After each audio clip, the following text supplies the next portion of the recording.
تو وہاں ایک طریقہ کار ہے استصواب رائے. آپ کے اندر جو سب سے بہترین اور اچھا ہوگا آپ نے اس کو اپنا امیر مقرر کرنا ہے. اسی طریقے سے آج معاشرے کے اندر، آج ہماری دنیا کے اندر ایک طریقہ رائج ہے جمہوریت کا، جس کے ذریعے آپ ووٹ دے کے اپنے درمیان میں اپنے ہی نمائندوں کو آگے لاتے ہیں، اور لانے کے بعد آپ ان کو اپنا وزیر اعظم یا ان کو تمام ملک کا قلمدان عطا کر دیتے ہیں. تو یہ طریقہ کار ایک بہت ہی بہترین طریقہ مانا جاتا ہے دنیا کے اندر. اچھی جمہوریت دنیا میں چل رہی ہے اور چلتی رہے گی انشاءاللہ تعالی. تو پاکستان کے اندر ایک تھوڑی سی بدقسمتی والی کنڈیشن اکثر آتی رہتی ہے کہ یہاں کچھ چیزیں ایسی ہیں جن کو ڈیریل کیا جاتا ہے. میں بہت زیادہ حامی ہوں جمہوریت کا، اور جمہوریت کے اوپر میری بڑی کوشش ہے کہ اور یقیناً اس وقت یعنی کہ الیکشن کا ہونا اہم ضرورت جی میں آپ کو پوری بات آپ کو اگر مزید ہم آگے بڑھتے ہیں تو کیا آپ کیا دیکھتے ہیں؟ جی میں آپ کو یہ بتاؤں گا کہ اس ٹائم یہ انتہائی خوشائن بات ہے کہ سپریم کورٹ نے اس کو ڈیسیجن لی. ویسے یہ سپریم کورٹ کی طرف جانا نہیں چاہیے تھا. اس کا ایک ٹائم فریم تھا. جس طرح ہمارے پاس نگراں حکومت ہے، نگراں حکومت 90 دن کے اندر آٹومیٹکلی الیکشن کرانے کی مجاز تھی. انہوں نے تھوڑا سا ایک ٹائم لیا کہ ہمیں تھوڑی ہلکا بندیاں کر لیں، چلیں وہ بھی ہم نے اس کا وقت دیا. دینے کے بعد ابھی معقول ٹائم پہ الیکشن، ہاں تھوڑا سا سردی کم آیا، انہوں نے 2 مہینے مزید لیے. بہترین ٹائم آ گیا فیبرری کا. جمہوریت کے لیے ایک خوشائن وقت ہے، عوام کے لیے خوشائن وقت ہے کہ وہ اپنے نمائندے چنیں گے. ٹھیک ہے، آپ کا پوائنٹ میرے پاس آ گیا. میں آؤں گا شریف صاحب، یہ لیٹ انتخابات کی تاریخ کا اعلان کرنے کی وجوہات کیا ہیں؟ آپ کیا سمجھتے ہیں؟ بھائی بات یہ ہے کہ ویسے تو نگراں حکومت کو کرنا چاہیے تھا. یہ بات صحیح ہے کہ 90 دن میں انہوں نے الیکشن کرانا چاہیے تھا، لیکن چونکہ لوگ چیما گیمیاں کر رہے تھے، باتیں کر رہے تھے الیکشن ہوگا الیکشن نہیں ہوگا، تو مجبوراً کورٹ کو دخل اندازی کرنی پڑی.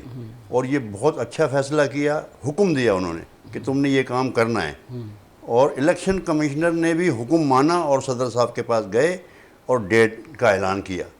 کیونکہ لیکن صدر صاحب نے تو اس طرف کوئی توجہ ایسی دی نہیں تھی. اگر وہ پہلے اس پر توجہ دے دیتے دینا چاہیے تھا تو یہ الیکشنز 90 دن میں ہو چکے. بالکل بالکل، ان کو صدر صاحب کو یہ دخل اندازی کرنی چاہیے تھی کہ 90 دن میں الیکشن ہونا چاہیے. لیکن پتہ نہیں انہوں نے کیوں نہیں کی، کیا وجہ ہے، آئی ڈونٹ نو، ہم تو جانتے نہیں اس بات کو. لیکن اچھا ندیم صاحب آپ کی طرف آؤں گا کہ صدر پاکستان نے ابھی تک وزیر اعظم کو ابھی کوئی لفٹ نہیں کرائی ہے. ہم یہ دیکھ رہے ہیں کہ بس صدر پاکستان اور وزیر اعظم میں وہ بات نہیں ہے جیسے کہ ہونی چاہیے. آپ کیا دیکھتے ہیں؟ آصف بھائی دیکھیں، ایک بات یہ دیکھیں کہ اختلاف رائے ہر ایک کا حق ہوتا ہے. اچھا یہ تو اب ساری دنیا کو پتہ ہے کہ وہ بیسیکلی پی ٹی آئی کی حمایت یافتہ صدر ہے. ان کا کسی بھی دوسری پارٹیوں کے ساتھ بہتر رویہ ممکن اتنا اچھا نہیں لگتا. ہمارے ہاں لوگ اس کو ذاتیات کی دشمنی بنائیں، جبکہ آپ جمہوریت کے اندر اگر آپ دیکھا جائے تو وہاں راستے بند نہیں ہوتے. اب ان کو بھی چاہیے تھا کہ اچھے طریقے سے بیٹھ کے خوشائن موڈ میں، لیکن اصل مسئلہ صرف یہی نہیں ہوا. اصل میں ان کی اپنی جس جماعت کی وہ نمائندگی کرتے رہے، جنہوں نے ان کو صدر پاکستان کے عہدے پہ بٹھایا، بیسیکلی مسئلہ وہاں سے شروع ہوتا ہے کہ وہ اس کو اس طریقے سے ایک لیول پلینگ فیلڈ نہیں مل رہی. اس وجہ سے ان کا شاید کوئی اختلاف ہے. وہ اس وجہ سے کوئی مارجن چاہتے تھے کہ شاید ٹائم ڈیوریشن بڑھانے سے ہمیں کچھ جبکہ سب سے زیادہ حامی یہی جماعت تھی جو سب سے زیادہ حامی تھی الیکشن کی، اور سب سے زیادہ خوفزدہ بھی یہی جماعت تھی. پی ٹی آئی واحد ایک جماعت تھی جو اس ٹائم پاکستان کے اندر اتنی خوفزدہ تھی کہ پتہ نہیں اب الیکشن ہوگا شاید کبھی بھی نہ ہو. وہ اتنا زیادہ خوفزدہ، لیکن اس کے سارے جتنے بھی یہ افواہیں ہیں اور یا ان کے جو خدشات تھے وہ آج دنیا نے دیکھ لی، وہ غلط ثابت ہوئے. اور میں یہ ایک بات میں پھر کہوں کہ آج مجھے اپنے اداروں سے محبت ہو گئی ہے دوبارہ، کہ انہوں نے اپنے وقت کے اوپر تھوڑا سا فرق ضرور پڑا. دیکھیں آصف صاحب، میں ہمیشہ سے آپ کے پروگرام میں یہ کہتا رہتا تھا کہ میں پاکستان سے مایوس نہیں ہوں. میں آنے والی ضروری نہیں ہے، لیکن ریفارم کے اور بہتری کے چانسز ہیں. فرق صرف یہ ہوتا ہے کہ ہمیں سمجھنا پڑے گا سسٹم کو. اچھا سسٹم کے اندر چینجنگ بھی ہم نے لانی ہے. اچھا آپ نے کہا سسٹم کو سمجھنا پڑے گا. میں شریف صاحب آپ کی طرف آؤں گا. چیف جسٹس الیکشن کمشنر نے یعنی کہ وقت مقرر کر دیا، انتخابات کا دن مقرر کر دیا، تاریخ مکمل کر دی. آپ یہ دیکھتے ہیں کہ یہ بس چیف جسٹس اور الیکشن کمشنر وقت پر عام انتخابات میں اپنا اہم کردار ادا کر سکیں گے؟ ادا کرنا چاہیے، کر سکیں گے نہیں، ادا کرنا چاہیے. کیونکہ بہت ہو چکا، 75 سال سے الیکشن ہو رہے ہیں، کچھ بھی نہیں ہوتا. اب انہوں نے ہمت کی ہے تو ان کو اپنا کردار ادا کرنا چاہیے، تاکہ عوام کو بہت پریشان ہو چکی ہے. عوام جو ہے بل بتی کے بل بھر کے، پیٹرول کی مہنگائی، آٹے دال کی مہنگائی، اب میں خود ان سے سوال کرتا ہوں کہ خدا کا واسطہ ہے کہ اب آپ اس کو صحیح معنوں میں الیکشن کرائیں تاکہ عوام کو کچھ تو ریلیف ملے. عوام پریشان ہیں. اور لوگ کہتے ہیں الیکشن نہیں ہوگا. الیکشن ضرور ہوگا, ایسی بات نہیں ہوگا. الیکشن تو ہونا ہے کیونکہ انہوں نے حکم دیا. وہ صدر کے پاس گئے, انہوں نے بولا ٹھیک ہے 8 تاریخ ہو گئی, انشاءاللہ تعالیٰ 8 تاریخ ہوئی, یہ 8 دن کے بعد آ جائے گی. آج کل کوئی ٹائم تھوڑی لگتا ہے. لیکن بہرحال الیکشن ہونا ضروری ہے. جمہوریت ہے اس ملک میں اور جمہوریت رہنی چاہیے. اور دوسری بات یہ ہے کہ میرے دوست نے کہا کہ میں اداروں سے مایوس نہیں ہوں. میں تو اداروں سے مایوس ہوں. ادارے تو اس ملک میں کردار ادا کرتے ہیں. اگر یہ نہیں کر رہے مایوس نہیں تو کیا ہوا؟ پوری دنیا, پورے پاکستان مایوس ہے. میں خود مایوس ہوں. ادارے اگر صحیح کام کر لیں تو کام صحیح کرنے دیں لوگوں کو. کوئی بھی وزیر اعظم آئے, کوئی بھی صدر آئے, اس سے صحیح کام کرنے دیں. جو صحیح کام نہیں کرتا ہے اس کو ہٹا دیں. یہ ادارے کا کام ہونا چاہیے. ادارے جو ہے وہ انٹرفیئر ہوتے ہیں اور معاملہ خراب ہوتا ہے اور عوام پریشان ہوتی ہے, عوام دھکے کھاتی ہے. عوام کے پاس اتنے پیسے نہیں ہیں کہ وہ بل بھر دیں. جو 2000 کا بل آتا تھا نا وہ 10,000 کا آ رہا ہے. کہاں سے بھرے گا وہ پیسہ؟ جی آپ کیا کہنا چاہیں گے؟ وہ تو کہہ رہے ہیں شریف بھائی ہمارے بہت سینئر ہیں اور ان کا جمہوریت اور آمریت کے ساتھ آمریت کی بات ہی نہیں ہے. اس میں آمریت کی بات ہی نہیں ہے. یہ آمریت کی بات نہیں کر رہے ہیں, ادارے کی بات کر رہا ہوں. میں عرض کر رہا ہوں, ادارے کی بات کر رہا ہوں. جی میں بڑے ادب کے ساتھ عرض کر رہا ہوں کہ ان کا دونوں سسٹم کے ساتھ کام کرنے کا تجربہ زیادہ ہے, مجھ سے زیادہ ہے. تو میں ان کو چیلنج تو نہیں کر سکتا, لیکن میں یہ سمجھتا ہوں کہ کچھ چیزیں غیر جمہوری طریقے سے ہوتی ہیں, کچھ چیزیں غیر آئینی طریقے سے ہوتی ہیں. ان کو اگر آئینی طریقے سے کر لیا جائے تو ابھی دیکھیں آپ جب الیکشن کرانے ایشو نہیں تھا, بہترین حلقہ بندیاں بھی ضروری تھیں. اس کے علاوہ موسم کی صورتحال بھی آپ کو پتہ ہے. ایک الیکشن کمپین جب شروع ہوتی ہے تو اس کے ساتھ بہت سارا سسٹم چینج ہوتا ہے, بہت سارے انوائرمنٹ تبدیل ہوتی ہے. اس انوائرمنٹ کو دیکھنے کے لیے آپ کو ہر چیز کو اس کے موسمی حالات بھی دیکھنے پڑتے ہیں, ملکی حالات بھی دیکھنے پڑتے ہیں. شدید سردی کا موسم ہوتا, اگر انہوں نے 2 مہینے ایکسٹرا لیے تو میرے سامنے کوئی غلط نہیں کیا. یہ باہمی رضامندی سے ہوتا ہے. سپریم کورٹ کو اچھا تیسری بات آپ کی بات کے درمیان میں ایک بات میں کہتے رک گیا کہ دیکھیں ہمیں اس نہج تک نہیں پہنچنا چاہیے جہاں ہمیں سپریم کورٹ جیسے فیصلے سپریم کورٹ کو ملوث یا ہمارے کورٹوں کو ملوث کرنا چاہیے. یہ بیسیکلی جمہوری اداروں کا کام ہے اور ہمارے اوپر کے اداروں کا کام ہے کہ وہ ان ہاؤس کسی بھی تبدیلی یا ان ہاؤس کے اندر کوئی بھی کام ہو اس کو ان ہاؤس ہی حل کیا جائے. عدالت میں تو ہم جب جائیں جہاں زیادتی جیسی کریں تو زیادتی کیوں ہو؟ جب ہم 2 آدمی 2 پارٹیز آپس میں بیٹھ کے 4 پارٹیز آپس میں باہمی فیصلہ کریں اور بحث و مباحثہ کریں اور آپس میں ایک فیصلے پہ متفق ہو جائیں. یہ ہماری جمہوریت کا بہترین عمل ہے. اچھا, کئی سیاسی پارٹیوں نے پہلے ہی سے یہ سندیشہ دے دیا ہے کہ وزیر اعظم ہمارا ہوگا. آپ کیا سمجھتے ہیں؟ بلاول صاحب بھی یہی کہہ رہے ہیں, آصف زرداری صاحب بھی یہی کہہ رہے ہیں کہ پیپلز پارٹی کا ہی وزیر اعظم ہوگا. ادھر مسلم لیگ نون بھی کہہ رہی ہے کہ وزیر اعظم ہمارا ہوگا. اچھا آصف بھائی, اس میں ایک جملہ ایڈ کروں. بات تو سچ ہے مگر بات ہے رسوائی کی.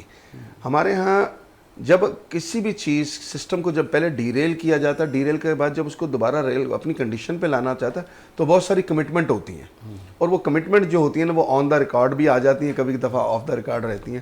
تو ہمارے بھی ان پارٹیز میں سے بہت سو کو خواب دکھا دیے گئے ہیں. دیکھیں میں یہ سمجھتا ہوں کہ آپ کے اندر کسی نے بھی جمہوریت کے اندر کوئی غلط کام کیا, غلط کرنے کے بعد اس کو فوراً دبایا نہ جائے, بلکہ عوامی رائے کے حساب سے لوگوں کو فیصلہ لیا جائے کہ وہ اس جگہ کھڑے ہو سکتے ہیں کہ نہیں. انکلوڈ آپ کی جو ایک سابقہ جماعت تھی جس کو بھی بین کرنے کی باتیں کی جا رہی, میں کہتا ہوں ان کو بھی عوام کے کٹہرے میں دے دیا جائے. اسی طریقے سے ان لوگوں کے ساتھ بھی ان دونوں ساری پارٹیز ہیں جس میں مولانا فضل الرحمان صاحب بھی ادب کے ساتھ بڑے سینئر سیاستدان ہیں, وہ بھی یہی کہتے ہیں کہ جی اب ہم لوگوں کو آگے آنا پڑے گا یا اب ہم آئیں سب سے آگے. تو ایسا نہیں ہے. اگر آپ فیلڈ کے اندر جا کے کھڑے ہوں گے تو اس وقت فیصلہ ہوگا جب عوام اپنے فیصلے دے گی. عوام کو اصل فیصلہ تو عوام کو کرنا ہے. اچھا اب یہ عوام کس سب کو لے بات کر دکھانے آتی والی ہے, بات ہے. یہ سب اور ظاہر الیکشن ہوں گے تو اس وقت یہ فیصلہ ہو جائے گا کہ وزیر اعظم کس کا بنتا ہے کس کا نہیں بنتا. ابھی تو اس کے بعد اور بھی مراحل آتے ہیں نا. دیکھیے الیکشنز ہو گئے, ٹھیک ہے, الیکشنز کے بعد بھی پھر ایک الیکشن ہوں گے, پھر اس میں سلیکٹ ہوگا, اس میں توڑ جوڑ ہوگی. ابھی سے توڑ جوڑ تو شروع ہو گئی ہے. ظاہر سی بات ہے کہ وہاں بھی بڑا بڑا مارجن دیا جائے گا, بڑا بڑا لالچ دیا جائے گا. تو ظاہر سی بات اس کے بعد کہیں جا کے وزیر اعظم کا سلیکشن ہوگا, یہ تو بڑی دور کی بات ہے. لیکن وہ پہلے سے کہہ دینا کہ جی وزیر اعظم ہمارا ہوگا, آپ کیا سمجھتے ہیں؟ کیا یہ آپس میں کوئی معاملات کچھ لگتے ہیں کہ ایسے ہیں؟ بات دراصل یہ ہے کہ 15 مہینے پاکستان کی تمام سیاسی پارٹیوں نے حکومت کی, حکومت کے مزے لیے ہیں. تو ہر آدمی چاہتا ہے کہ ہماری پارٹی کا وزیر اعظم بن جائے ہیں، لیکن وزیر اعظم وہی بنے گا جس کو عوام ووٹ دے گی. اور میں یہ کہتا ہوں عوام سے بھی کہ خدا کا واسطہ ہے دیکھ بھال کے ووٹ دیں. بہت ہو گیا، پارٹی بیس پہ نہ دیں، یہ دیکھیں گے یہ آدمی کیسا ہے. شخصیت کو ووٹ دیں. اب پارٹی کو بہت ووٹ دے لیا آپ نے، اب شخصیت کو ووٹ دیں. اچھا یہاں میرا ایک منٹ دوسری بات یہ ہے کہ پیپلز پارٹی خواب دیکھ رہی ہے کہ ہمارا وزیر اعظم بن جائے. اچھا بلاول بھٹو تو وزیر اعظم بن نہیں سکتے، ظاہر ہے دوسرے کسی کو بنائیں گے. اور نون لیگ چونکہ پاور میں ہے پنجاب میں، تو وہ چاہ رہی ہے کہ ہمارا وزیر اعظم بن جائے. ان دو میں سے کسی کا وزیر اعظم بنے گا، لازمی بات ہے. جی آپ کیا کہہ رہے ہیں؟ چھوٹی سی بات، اس کے بعد بریک پہ جاؤں گا. میں پھر ادب کے ساتھ اختلاف کرتے ہوئے کہوں گا کہ دیکھیں آپ شخصیت کو جب ووٹ دیتے ہیں نا تو ہم شخصیت پرستی پہ چلے جاتے ہیں. یہاں جماعتوں کو اور منشوروں کو ووٹ دینا چاہیے، یہ ہمیں آنے والی جنریشن کو آج بھی سمجھانا.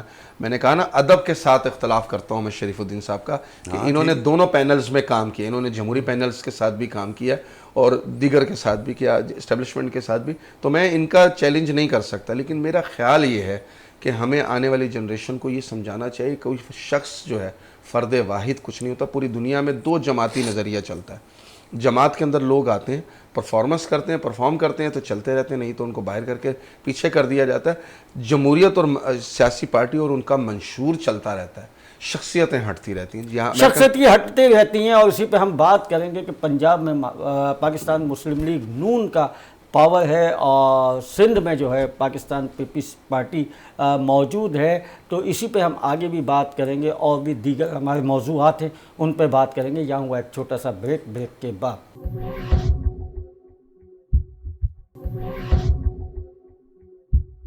Welcome back. جی ناظرین، ہم بات کر رہے تھے الیکشنز کے حوالے سے، عام انتخابات کے حوالے سے جو کہ 8 فروری 2024 کو ہوں گے اور یقیناً ہوں گے. اب اس میں کوئی شب و شبہات نہیں رہا. اسی پہ ہم بات کر رہے ہیں اور اس کے بعد ہم ندیم صاحب سے یہ جاننے کی کوشش کریں گے، جیسا کہ آپ نے کہا کہ مسلم لیگ پنجاب میں پاور رکھتی ہے اور ظاہر ہے اب وہاں پہ کوئی اپوزیشن نظر نہیں آ رہی، لیکن ایک نظر آ رہا ہے جنہوں نے یعنی کہ ابھی کچھ دن پہلے ایک اور انہوں نے جلسہ کیا ہے، تحریک استحکام. تحریک استحکام نے بھی اپنا منشور لوگوں کے سامنے رکھ دیا ہے. تو آپ کیا سمجھتے ہیں کہ پنجاب میں استحکام جو ہے مسلم لیگ سے ٹکرا سکتا ہے، ایسا پاور میں آ جائے گا؟ اچھا آصف بھائی، آپ کی بات جو ہے نا میں تھوڑا سا بڑھا کے بات کروں. دیکھیں بیسیکلی پنجاب کی پولیٹکس کو سمجھنا پڑے گا. پنجاب کی پولیٹکس ہی بیسیکلی فیوڈلز کی ہے، بزنس مینز کی ہے، اور پنجاب کی پولیٹکس کے اندر بیسیکلی چودراہٹ موجود ہے، وہ آج تک ختم نہیں ہوئی. وہاں کی پولیٹکس کے اندر آپ کے ساتھ ایک بیڈ لک یہ ہے کہ وہاں بیسیکلی شخصیت کے اوپر ووٹ دیا جاتا ہے. شخصیت بھی وہ جو آپ کے علاقے کا ہو، جو آپ کے چھوٹے موٹے کام کر رہا ہے آپ کی کالز پہ. وہاں کی پولیٹکس میں تھوڑا سا کلائمیکس تبدیل ہے. سندھ کی سیاست میں کچھ اور ہے، کے پی کے کی سیاست مختلف ہے. اسی طرح پنجاب کے اندر جب آپ کو تحریک، اب جس پارٹی کا آپ ذکر کر رہے ہیں یہ بیسیکلی ملغوبہ ہے. مختلف پارٹیز کے درمیان میں سے کہ انہوں نے ایک نئی وہ ٹرانسپلانٹ کیا گیا ہے. اب اس کے بعد اس کا کیا نتیجہ ہوگا اس کے اوپر میں ابھی ایڈوانس میں کوئی رائے نہیں دے سکتا. ہاں یہ ضرور کہہ سکتا ہوں کہ جب وہ عوام کے کٹہرے میں جائیں گے تو کچھ چہرے مسخ ہوں گے، کچھ چہروں کے اوپر کالک بھی ملی جائے گی اور ان سے کہا جائے گا کہ تم کل تک جن کا ذکر کرتے تھے. میں اس کے بارے میں پھر آپ کے بارے میں پھر کہوں گا کہ ابھی وقت سے پہلے بات نہیں کر سکتے.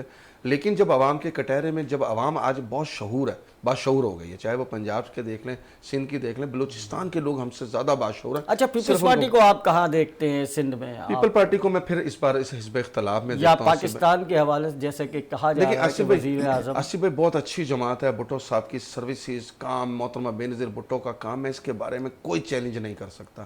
لیکن اگر آپ عام پبلک کے اندر جا کے دیکھیں گے، کارکن سازی، کارکنوں کو نوازنے تک کی حد تک، ایک دوسرے کا بینیفٹ دینے کی حد تک یہ جماعت بہت اچھی ہے. لیکن عام پبلک کے اندر جو پروجیکٹس، لیکن ایک بات میری سمجھ میں نہیں آتا ہے. شریف صاحب آپ سے بھی میرا سوال ہے اور ندیم صاحب آپ سے، دونوں سے سوال ہے میرا.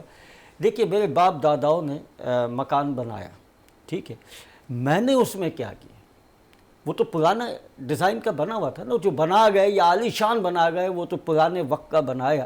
ایسے ہی بھٹو صاحب نے جو کام کیا، محترمہ بے نظیر بھٹو نے جو کام کیا، یہ جو کام کیا وہ تو انہوں نے کیا. اب جو پیپلز پارٹی ہے جو کہ آصف علی زرداری صاحب جس کو لے کے چل رہے ہیں، تو اس پارٹی نے سندھ کو کیا دیا؟ دیکھیں آصف بھائی، یہ جو ڈیلیور کا لفظ ہے نا، یہ جو ڈیلیور ہم لوگ کہتے ہیں، یہاں آ کے ہمارا راوی ہمیشہ سے خاموش رہا. میں نے آپ کو کہا کارکن نوازنے تک کی حد تک رہے، پارٹی کے اندر بینیفٹ لینے دینے تک کی حد تک تو رہے، لیکن عام پبلک کے اندر اگر آپ بولیں کہ بہت تیزی میں لوگوں کو چیزیں ڈیلیور کی گئیں، وہ ہماری کسی جماعت کے نام پہ نہیں آتی، سوائے چند ایک کے بارے میں ہم ان کو کہہ سکتے ہیں کہ ان کے پاس ایک فاسٹ ٹریک ٹیکنک ہوتی تھی یا ڈنڈے کے زور کے اوپر وہ کام کر لیا گیا. ادروائز آپ کو بالکل اگر جمہوری پارٹیوں کے بارے میں کہیں تو وہاں ڈیلیوری اتنی اچھی نہیں، انکلوڈ پیپل پارٹی. لیکن پیپلز پارٹی نے کراچی کے اندر یا سندھ کے اندر بہت اپنے قدم جما کے رکھے. ان کا بھی طریقہ وہی ہے جو ہمارے ہاں ایک طریقہ چلتا ہے، رواج ہے کہ بڑوں بڑوں کو نوازو اور ان کے ذریعے سے ووٹ حاصل کر لو. اب عام پبلک کے اندر وہ بینیفٹ نہیں دے سکی. یہی بات تو عام لوگوں کو سمجھنا ہے کہ قوم کے لیے، یعنی کہ عوام کے لیے کون کام کر رہا ہے، ملک کے لیے کون کام کر رہا ہے، اس کی بہتری کے لیے کون کام کر سکتا ہے، اسی کو وزیر اعظم لانا ہوگا. جی آپ کیا کہیں گے کہ میں نے ایک مثال دی ہے کہ میرے بابا و اجداد نے تو ایک مکان بنا کے دے دیا، لیکن اس کی تعمیر اب ہمیں کرنی ہے، وہ تو نہیں رہے، تو اب ہم نے کیا کیا اس کے لیے؟ دیکھیں جی، پیپلز پارٹی جو ہے ہمیشہ سے برسر اقتدار رہی ہے سندھ میں بالخصوص، اور وزیر اعظم بھی رہا، صدر بھی رہے. یہ بات آپ نے صحیح کہی کہ بے نظیر کی اور بات تھی، بھٹو کی اور بات تھی. اب جو پارٹی ہے اس نے پورے سندھ میں کیا کیا؟ کوئی ایک کارنامہ تو ہونا چاہیے کہ نہیں یہ کام کیا ہے اس نے. انہوں نے کوئی نہ کام کیا ہے، نہ یہ کرتے ہیں، نہ یہ کریں گے. یہ بات صحیح ہے، سوائے کارکنت. یہ ندیم بھائی کی بات بہت اچھی ہے کہ یہ کارکن تک تو بہترین ہے، لیکن عوام میں نہیں ہے. عوام کو کیا فائدہ ہے ان سے؟ عوام کو تو کوئی فائدہ نہیں پہنچاتے. کارکن کو تو بے نظیری اسکیم کے فنڈ اور فلانا فنڈ اور فلاں فنڈ، اربوں روپے کا یہ فنڈ ہونا ہی نہیں چاہیے. یہ تو آپ رشوت دے رہے ہیں ان کو، اپنے کارکنوں کو. وہ لوگوں سے لوگوں کو دے رہے ہیں، اس میں سے پیسے کٹوتی کر کے ان کو دے رہے ہیں. یہ فنڈ جا رہا ہے گورنمنٹ آف پاکستان دیتی ہے نا یہ پیسہ. بالکل ایسا گورنمنٹ آف پاکستان کا یہ پیسہ جاتا ہے.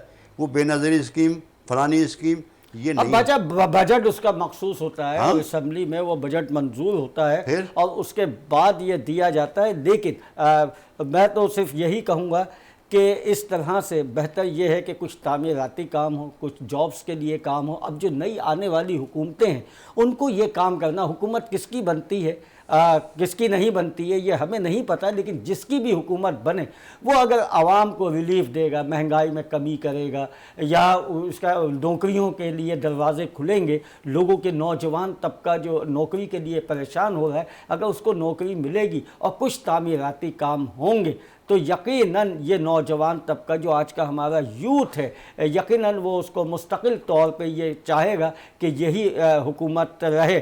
جی ہمارا یہ تو ایک تھا ٹاپک جس پہ ہم نے بات کی. اب ہم آتے ہیں اپنے دوسرے ٹاپک کی طرف کہ یہ جو انخلا ہوا ہے افغانیوں کا، جو کہ یعنی کہ ان کو اپنے ملک بھیجا گیا ہے، جو جہاں پہ رہائش رکھتے تھے لیکن وہ وقتی تھے، مہمان تھے، ان کو وہاں بھیجا گیا ہے. اس انخلا کو آپ کیسا دیکھتے ہیں؟ نہیں، پہلے تو آصف بھائی بہت شکریہ کہ اس موضوع پہ بھی آپ نے اسپیشلی بات کی. میں اس موضوع پہ بات کرنا چاہتا تھا. دیکھیں پہلے تو بات یہ کہ کچھ لوگوں نے یہاں بھی افواہوں کا بازار گرم کر کے رکھا تھا کہ شاید پاکستان نکال رہا ہے. میں نے کہا کہ نہیں، نکال نہیں رہے، ہم باعزت رخصت کر رہے ہیں. پاکستان نے 22 24 25 سال جتنے سال ان کی خدمت کر سکتے تھے ہم نے اپنے زر مبادلہ ان کے ملک میں ٹرانسفر کیا. ہم نے ان کو یہاں روزگار کے ذریعے دے، رہائش دی، باعزت طریقے سے وہ عرصہ دراز سے رہے. اب جب کسی بھی ریاست کے اندر امن ہو جاتا ہے اور وہ ریاست اپنے پاؤں پہ کھڑی ہو جاتی ہے تو وہاں افرادی قوت کی ضرورت ہوتی ہے اس ملک کو. اب وہاں پہ آپ کو وسائل چلانے کے لیے، وہاں مشینری چلانے کے لیے، وہاں کے کام کے لیے وہاں عوام کی ضرورت ہوتی ہے. یوں سمجھ لیں کہ 60-70 سال سے ایک جنگ و جدل کا سلسلہ رہا، وہاں تیزی سے لوگوں کی اموات ہوئی، بم دھماکے ہوئے. اب وہاں لوگوں کی ضرورت ہے، بذات خود اتنا بڑا خطہ اراضی ہے اس کو وہاں پہ. تو ہمارا خیال یہ ہے کہ یہاں وہ لوگ اسکلڈ ہو چکے ہیں، پڑھے لکھے ہیں، پڑھ لکھ بھی لیا بہت سے لوگوں نے، بہت سے ہنر آتے ہیں. تو افغانستان کو ہمارے ملک سے زیادہ وہاں ضرورت ہے. وہاں اس لیے بھی ضرورت ہے، ظاہر ہمارا مسلمان ملک ہے، ہمارا پڑوسی. اچھا، اس سے برعکس ملک ہے. لفظ اگر ہم ایک ایسے مسلمان کہنے کے بجائے ایک انسان کا لفظ بھی استعمال کریں تو ہمیں یہ دیکھیں، جب انسانی ضرورتیں ہوتی ہیں تو وہاں پہ جب آپ کسی جنگ و جدل سے نکل جاتے ہیں، امن کے دور میں آ جاتے ہیں، تو پھر آپ کو وہاں پہ انفراسٹرکچر کی بھی ضرورت پڑتی ہے، وہاں پہ آپ کو روزگار کے لیے لوگوں کی ضرورت پڑتی ہے. تو وہاں آپ کو وہاں پہ ایک اسکلڈ، اگر ہم نے اتنی سال مہمانداری کی ہے، مہمانداری کرنے میں ہم نے کہیں ان کو ملازم یا جھاڑو پوچھے پہ، بلکہ ہم نے باقاعدہ ان کو اسکلڈ کیا ہے، انہوں نے یہاں بیٹھ کے کام کیا ہے. آپ جو چاہے کام کر سکتے ہیں. اب وہ کام کر کے یہاں سے اگر کیا باعزت طریقے سے جا رہے ہیں. دوسری بات یہ ہے کہ اب وہاں جانے کے بعد وہ باعزت طریقے سے ہمارے ادارے سے ان کو ان کو باقاعدہ فارورڈ کر رہے ہیں، ان کو تمام بنیادی سہولتیں دے رہے ہیں. لیکن ان لوگوں کو کر رہے ہیں جن کا کہ یہاں کی بس کوئی چیز تھی نہیں، جن کے پاس، جن کا NIC بنا ہوا تھا، یہاں کے تمام ڈاکومنٹس یہاں بنے تھے، وہ یہاں کے رہائشی تھے، ان کو نہیں کیا جا رہا ہے، لیکن ان لوگوں کو کیا جا رہا ہے جو غیر مقصد طریقے سے یہاں پہ رہ رہے تھے. آپ کیا کہیں گے شریف صاحب اس پہ؟ دیکھیں جی، آپ نے پہلے بھی کہا اور اب پھر کہا کہ جو غیر قانونی تھے وہ گئے. غیر قانونی کوئی نہیں تھا. جب وہ جنگ ہوئی تو وہاں سے لوگ یہاں پہ آئے اور یہاں پر آ کر رہے. جب تک وہاں کے حالات خراب رہے وہ یہاں پر رہے. اور جو لوگ آپ بولتے ہو قانونی تو کوئی بھی نہیں ہے. ان کے تو 2 نمبر شناختی کارڈ ہیں سب کے. قانونی کون ہے ادھر؟ پہلے تو ان کو پکڑا جائے جنہوں نے ان کے شناختی کارڈ بنائے 2 نمبر. وہ قانونی کہاں سے ہو گیا؟ وہ تو افغانی ہے. افغانستان ان کا ملک ہے. بے شک وہ یہاں رہے، ہمارے مہمان رہے، ہمارے بھائی ہیں، اور اسلامی روح سے بھی وہ ہمارے بھائی ہیں، پڑوس کی روح سے بھی ہمارے بھائی ہیں. لیکن قانونی کوئی نہیں اس میں. آپ جو یہ بات کر رہے ہیں بار بار قانونی کوئی نہیں ہے. سب غیر قانونی ہے یا مہمان ہیں. وہاں پہ جب جنگ شروع ہوئی تو وہ یہاں پہ آ گئے. ہماری حکومت نے اس کو رکھا اور کیمپوں میں رکھا. باقاعدہ پورے پاکستان کے کیمپ بنائے گئے. اس کیمپوں میں ان کو رکھا اور ان کی مہمانداری کی گئی اور ان کے لیے سہولت یہ دے دی کہ وہ یہاں کاروبار بھی کرتے رہے، کیونکہ ٹائم زیادہ ہو چکا تھا. کنہوں نے ہوٹل بنا لیا، کسی نے کچھ بنا لیا. محنتی لوگ ہیں، محنت بے شمار کی، بے شمار ترقی کی، بے شمار پراپرٹیاں خریدی گئی اور یہاں پہ وہ رہتے گئے. اب وہ یہاں سے جا رہے ہیں، ان کو یہاں پہ بھیجا جا رہا ہے. کن لوگوں کو بھیجا جا رہا ہے؟ جو بالکل زیادہ حالات ان کے اچھے ہی تھے، ان کو بھیجا جا رہا ہے. ورنہ وہاں تو یہاں پہ تو وہ لوگ ہیں جنہوں نے اربوں روپے کی پراپرٹی خریدی ہوئی ہے. ان کا کیا ہوگا؟ اچھا، یہ ایک بڑا اچھا واضح ہماری حکومت نے کیا کہ بھائی آپ اپنی پراپرٹی، یعنی پہلے سے کہہ دیا تھا جو پراپرٹی آپ اس کو سیل کر دیں یا جو کچھ بھی آپ کے پاس ہے آپ اس کو وہ کر دیں اور آپ یہاں سے چلے جاؤ. بڑی باعزت طریقے سے ان کو رکھا بھی جا رہا ہے اور باعزت طریقے سے ان کو ان کے ملک میں بھیجا جا رہا ہے. ایک بات میں آپ کو سناؤں، بالکل ہماری گورنمنٹ نے ان کو باعزت طریقے سے بھیجا ہے جتنے بھی لوگ گئے ہیں. لیکن بات وہ ہے کہ جو لوگ یہاں پہ نہیں جانا چاہتے یا جن کو نہیں بھیجنا چاہتے وہ لوگ بھی ادھر موجود ہیں. کچھ لوگ تو ایسے ہیں جو ان کو یہاں بھیجنا نہیں چاہتے، وہاں پہ وہ یہاں رکھنا چاہتے ہیں. اچھا ندیم صاحب، آپ سے میں سوال کروں گا. اس کی وجہ کیا ہے کہ یہ بات کچھ اور ہے جو قابل غور ہے. بات وہی ہوتی ہے قاعدے کی جو وہ اپنے فائدے کی. کچھ لوگوں کا فائدہ ان کو یہاں رکھنے میں، کچھ ملکوں کا فائدہ اس کو یہاں رکھنے میں، اس لیے وہ یہاں پر موجود ہیں اور یہاں پہ غلط کام بھی کرتے ہیں. سوری کہا، سب نہیں ہیں لیکن کچھ لوگ تو یہاں غلط کام بھی کرتے ہیں. نہیں، وہ تو اچھے برے ہر جگہ ہوتے ہیں اور تو ان کو سب کو بھیجا جائے. یہ بھی کہا جاتا ہے کہ منشیات جو ہے وہاں پیدا ہوتی ہے، وہ منشیات کے حوالے سے یہاں پہ کیا جا رہا ہے. آپ کیا سمجھتے ہیں کہ کچھ ایسے ہیں جو کہ وہاں پہ جائیں وہ پھر واپس آ جائیں، جن کے کاروبار یہاں پہ سیٹ تھے لیکن ایک ریزن طریقے سے، ایک صحیح طریقے سے، اس پہ آپ کیا کہیں گے؟ ان کے پاسپورٹ پہ آئیں، اپنے پاسپورٹ پہ آئیں اور ویزا لے کے آئیں. اچھا دیکھیں، یہی وہ ایک مہذب قوموں کا ایک طریقہ یہ ہے پوری دنیا کے اندر رائج ہے کہ آپ کسی بھی ملک کے اندر جا کے اس کا ویزا لے کے وہاں پہ آپ اپنے کاروبار کریں، آپ بالکل رہ سکتے ہیں وہ طریقے سے آپ اپنا. لیکن پاکستان کے اندر افغانیوں کے لیے یہ ایک سہولت بات ہے کہ جس کو وہ خود افغانی بھی اون کرتے ہیں کہ پاکستانی بیٹے کے لیے یہ لائن ہے، کنٹرول لائن ہے. لیکن یہ کنٹرول لائن نہیں بلکہ یہ ہمارا بارڈر، ہم جب مرضی آ جا سکتے ہیں. لیکن وہ اس وقت کے سرکمسٹانسز اور حالات ہیں.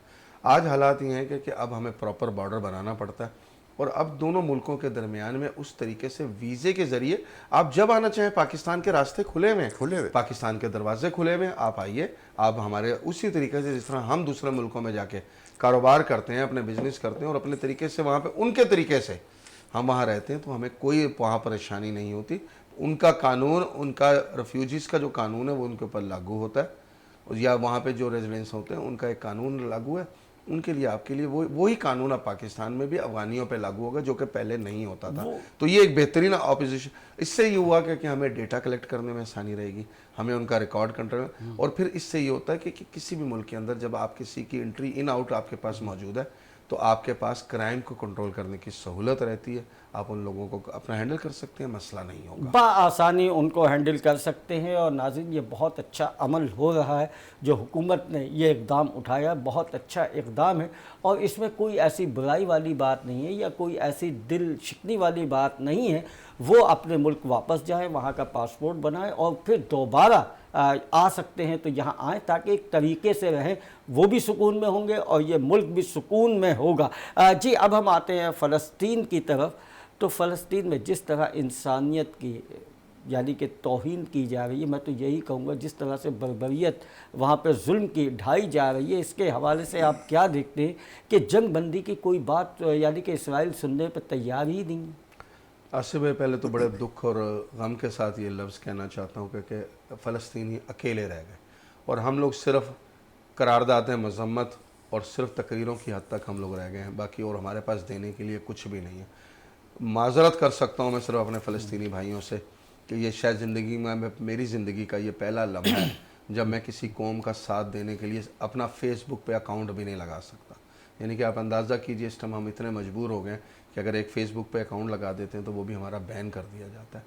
سوشل میڈیا کی جنگ ہے, مسئلہ نہیں ہے, لیکن انفرادی طور پہ آج میں اس پلیٹ فارم پہ میں مذمت کرنا چاہتا ہوں اسرائیل کی. اسرائیل کو برے الفاظ کہنا چاہتا ہوں کہ تم یہ مت سمجھو کہ قانون یہ صرف تمہارا ہے. اگر اسلحے کے ساتھ اور وسائل کے ساتھ کوئی جنگ جیتی جا سکتی ہوتی تو امریکہ پوری دنیا کو کھا چکا ہوتا, رشیا پوری دنیا کو کھا چکا ہوتا. یہ وسائل, اس میں خدا کا ایک قانون بھی ہے. آپ اس وقت جا کے میں اپنے فلسطینی بہن بھائیوں کے ساتھ دیکھتا ہوں اتنی اعلیٰ طریقے سے اور اتنے حوصلوں سے وہ جنگ لڑ رہے ہیں کہ ہم وہ خواب بھی نہیں دیکھ سکتے. آصف صاحب, میرے وہ مسلمان بھائی جن کے لیے میں لفظ مذمت بھی اگر میں کہوں تو وہ لفظ کم ہے. کاش میرے پاس بہت سے جسم ہوتے, میں اپنے فلسطین بہن بھائیوں کے لیے قربان کر سکتا. کاش میرے پاس اتنے وسائل ہوتے, میری اولادوں ہوتی. کاش میں ایسا ایکسیس ملتا مجھے اپنی حکومت وقت کی طرف سے کہ میں اپنے لوگ بھیج سکتا اور وہ جا کے وہاں جنگ لڑتے. اکیلے ہو گئے ہیں آپ. مجھے اس وقت دکھ سب سے زیادہ ہوا تھا آصف صاحب جب ہماری سعودیہ کی حکومت نے یہ کہا کہ ہمیں حماس کی بھی مذمت کرنی چاہیے. کیوں کرنی چاہیے؟ جو پچھلے سالوں سے عرصہ دراز سے وہ اکیلے مجاہدین کے ساتھ مل کے جنگ لڑ رہے ہیں. آپ کیسے کہہ سکتے ہیں کہ ان کا قصور ہے؟ اگر انہوں نے ریونج لی, انہوں نے اگر میدان میں کھڑے ہو گئے تو ہم ان کی مذمت کرنے دکھ کی بات ہے آصف صاحب, دکھ کی بات ہے, بڑے افسوس کی بات ہے. اور یہ فلسطین کا بچہ یہ کہتا ہے, بڑوں کی تو بات چھوڑ دیں, بچہ یہ کہتا ہے قبلہ اول کی ہم حفاظت کے لیے یہاں ہیں, ہم اس کی حفاظت کریں گے اپنی آخری سانس تک. آپ کیا کہیں گے؟ بالکل صحیح بات ہے. میں تو بھائی یہ کہہ سکتا ہوں کہ میرے بس میں واقعی کچھ نہیں, ہمارے بس میں کچھ نہیں ہے. میں جب ان کو دیکھتا ہوں, چھوٹے چھوٹے بچے مر رہے ہیں, عورتیں چلا رہی ہیں, قوم سے اپیل کر رہی ہیں, امت محمدیہ سے اپیل کر رہی ہیں کہ ہماری مدد کرو, ہماری مدد کرو. میں جب بھی نماز پڑھتا ہوں میں اپنے لیے کوئی دعا نہیں مانگتا, میرے بس میں یہی ہے کہ میں یہ کہتا ہوں یا اللہ فلسطین کی مدد فرما, فلسطین کی مدد, مسلمانوں کی مدد فرما. میرے بس میں یہی ہے. لیکن دنیا کے 55-56 ملک ہیں جو کچھ نہیں کہتے ہیں. دوسری بات یہ ہے کہ جو میرے بھائی نے کہا کہ سعودی عرب نے کہا کہ مذمت کرو, مذمت کیوں کرو؟ تم ان کو اتنے 60-65 سال سے مار رہے ہو. اگر انہوں نے اب وہ پتھر اٹھا لی, پتھر کو چھوڑ کے اسلحہ اٹھا دیا تو کیا جرم کیا؟ شریف صاحب 60-65 سال نہیں, یہ ایک بہت طویل عرصہ ہے. ہاں, جو بھی میں مثال دے رہا ہوں, ہٹلر کے دور سے اگر ہم تاریخ اٹھا کے دیکھیں اور آج تک کی دیکھیں تو ناظرین سب سے زیادہ یعنی کہ ظلم ہوا ہے وہ مسلمانوں پر کیا ہے, اور اس طرح کے ظلم ہوتے رہے ہیں. یہ ایک تاریخ بھری پڑی ہے, لیکن ہمارے مجاہدین کی بھی ایک تاریخ ہے, اسلام کی جو سرپرستی کرنے والے لوگ ہیں ان کی بھی ایک تاریخ ہے. اسی پہ چند میں اشعار آپ کو سناتا چلوں, ذرا سا غور طلب ہے, تھوڑی سی توجہ طلب ہے, ذرا سا آپ لوگ توجہ دیجئے گا. یہ کون لوگ ہیں حق کا علم اٹھائے ہوئے, یہ کون لوگ ہیں جو حق کا علم اٹھائے ہوئے, جو راہ غم میں ہیں چپ چاپ سر جھکائے ہوئے. زمین شوق سے 100 بار چومتی ہے جنہیں, زمین شوق سے 100 بار چومتی ہے جنہیں, سفید پوش ہیں جو خون میں نہائے ہوئے. وہ راز کیا ہے, وہ راز کیا ہے جس کے امین ہیں یہ لوگ, وہ راز کیا ہے جس کے امین ہیں یہ لوگ کہ زخم کھا کے بھی زخموں کو ہیں یہ چھپائے ہوئے. بہت اچھی، بہت اچھی. وہ راز کیا ہے جس کے امین ہیں یہ لوگ کہ زخم کھا کے بھی زخموں کو ہیں چھپائے ہوئے. جو ان کے ساتھ ہیں پل وہ روشنی کے کیا ہے. بہت اچھی. جو ان کے ساتھ ہے پل وہ روشنی کیا ہے کہ موج خون میں بھی چہرے ہیں جگمگائے ہوئے. بہت اچھی. کہ موج خون میں بھی ہیں چہرے جگمگائے ہوئے. ان کو ملا ہے یقیناً کوئی بلند مقام. واہ سبحان واہ. اللہ. ان کو ملا ہے یقیناً کوئی بلند مقام انشاءاللہ. کہ گھر لٹا کے بھی چلتے ہیں سر اٹھائے ہوئے. بہت اچھے، بہت اچھے. گنو تو کم ہیں سمجھو تو ان گنت ہیں یہ. گنو تو کم ہیں سمجھو تو ان گنت ہیں یہ کہ دو جہاں کے وسطوں میں چھپائے ہوئے. بہت اچھے. یہی تو لوگ ہیں مقبول بارگاہ رسول. صلی اللہ علیہ وسلم. یہی تو لوگ ہیں بارگاہ میں رسول. یہی ہے رب دو جہاں کے آزمائے ہوئے. بہت اچھے. واہ. بہت اچھے. یعنی کہ ہمارا ایمان جو ہے وہ یہ ہے، ہمارا قبلہ اول جس کے لیے رسول اللہ صلی اللہ علیہ وآلہ وسلم نے بھی فرمایا کہ اس کی حفاظت اللہ تعالیٰ کرے گا، اور اسی کے پیچھے تمام چیزیں ہیں جس پہ، یعنی کہ یہ نسل کشی ہے، مسلمانوں کی نسل کشی ہے.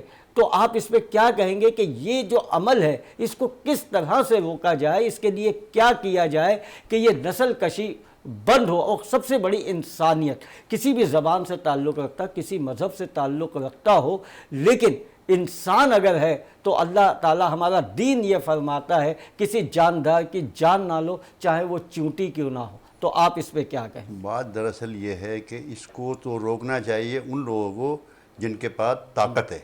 ہمارے پاس تو طاقت نہیں ہے، ہمارے پاس تو دعا کی ہے طاقت جو ہم دعا کر رہے ہیں، لیکن جو طاقتور ہیں ملک وہ کیوں نہیں بولتے بیچ میں؟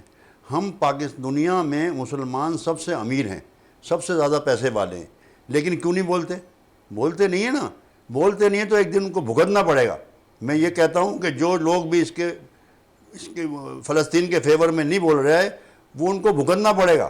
آج یہ یہاں حملہ کیا ہے، کل کسی اور ملک میں حملہ کریں گے، کسی اور پہ قبضہ کریں گے. ختم ہو گئی، وہاں امداد نہیں پہنچ پا رہی ہے. کئی بس ممالک ہیں وہ امداد پہنچانا بھائی دیکھو نا، چاہتے ہیں، ایک منٹ. لیکن اس طرح سے ان کی امداد نہیں پہنچ رہی. وہ تمام راستے بند کیے ہیں. ندیم صاحب آپ کیا کہیں گے اس کے حوالے سے؟ دیکھیں آصف صاحب، بات یہ کہ جنگ جو ہے نا وہ ایک تھوڑی سی بے درد قسم کی ہوتی ہے.